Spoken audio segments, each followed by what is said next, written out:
Deforestasi adalah penggundulan hutan yang dilakukan secara signifikan dan semena-mena yang mengakibatkan kerusakan bagi ekosistem. Faktor yang menyebabkan deforestasi ada dua. Yang pertama itu dampak dari El Nino. El Nino berkaitan erat dengan kekeringan dan kebakaran.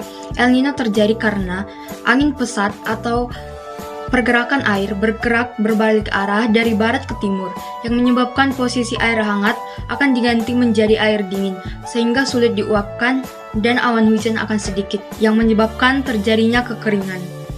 Selain itu, ada pula campur tangan manusia, berupa penggundulan hutan secara sengaja dan pembakaran hutan.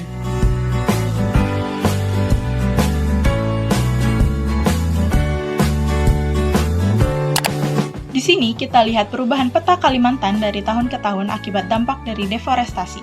Kita lihat di tahun pertama yaitu tahun 1950. Di tahun ini Kalimantan masih memiliki wilayah hutan yang sangat luas dengan sebagian wilayahnya tertutup oleh hutan tropis yang lebat. Kita lihat di tahun berikutnya yaitu tahun 1985 dan tahun 2000. Di tahun ini kita melihat penurunan yang signifikan dalam luas tutupan hutan. Pada tahun 2005 hingga 2010, deforestasi di Kalimantan mencapai titik yang memprihatinkan. Dengan banyak area yang sebelumnya tertutup hutan, kini menjadi lahan pertanian atau area gundul. Perubahan yang lebih drastis bisa dilihat pada tahun 2020. Meskipun sudah ada upaya pelestarian, namun hilangnya hutan tetap terus berlanjut. Hal ini mempengaruhi keanekaragaman hayati dan juga masyarakat yang bergantung pada hutan sebagai sumber hidup mereka. Tempat yang paling banyak terkena dampak deforestasi di Indonesia adalah Kalimantan Timur, khususnya di Kabupaten Kutai Kartanegara. Oleh karena itu, kami memfokuskan perhatian pada permasalahan deforestasi di wilayah tersebut.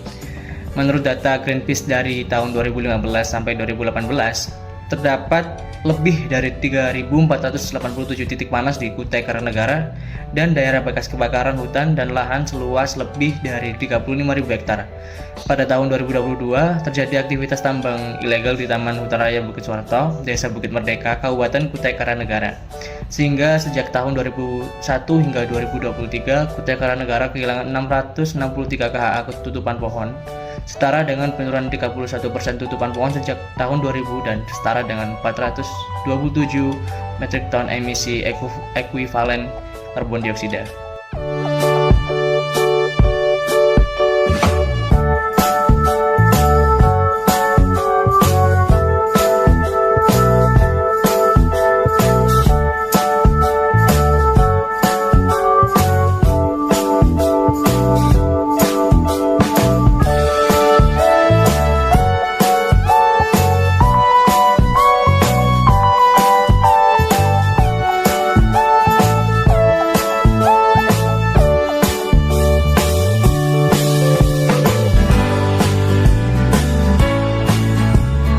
Hydroseeding adalah teknik penyampuran benih, kemudian air dan mulsa yang kemudian disemprotkan ke tanah.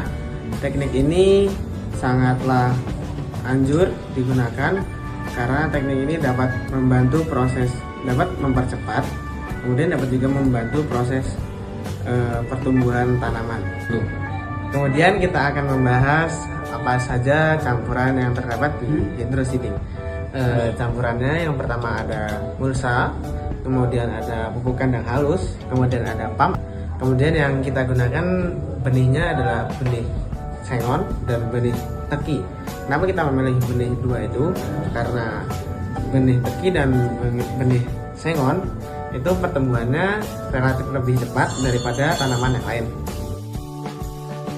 Teknologi drone dalam hydroseeding adalah pesawat yang tanpa awak atau sering disebut drone. Kemudian drone itu membantu penyebaran benih seperti ke area yang memerlukan vegetasi atau area yang sulit dijangkau yang terdampak deforestasi. Yang pertama, pilih spesies tanaman yang tepat. Yang kedua, pastikan saat melakukan hydroseeding, cuaca sedang dan kelembapan pun konsisten.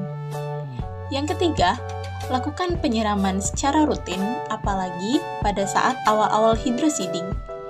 Dan yang keempat, gunakan SDM yang memiliki kualifikasi atau SDM yang paham dengan teknik ini.